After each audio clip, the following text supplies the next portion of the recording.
I once had the privilege of working for a boss who was a brilliant finance man. He had this gift of making money grow, such that people were willing to entrust their money to him. They were investing in him so that he can make money for them also. He didn't own the money, it was only entrusted to him. So he took good care of not violating that trust. He was a conscientious steward of other people's money. A steward doesn't own the money or the property he is taking care of. He holds it in trust for the one who owns it. Unfortunately, there are stewards who act as if they own the property entrusted to them. I remember my father telling me once that our family was supposed to own lands in a province in the Visayas. Our grandmother was part of a moderately wealthy family, owning some lands in that area. When our grandmother died, there was some discussion in the family regarding what to do with the property. I thought at that time that we will eventually inherit valuable property in the South. But our hopes were dashed when a relative reported that the people who served as tenants in the land were keeping all of the produce. And there was nothing we could do because they were somehow protected by some armed rebels in the area.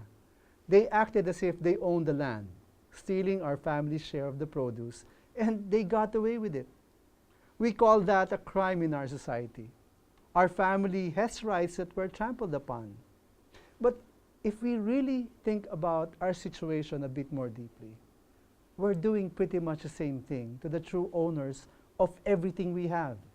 You see, there is a God who created the world, and He owns everything in it. There is nothing we have that did not come from Him. And the grace of God is that He allows us to use the things of this world to create wealth and to enjoy the fruit of our labor.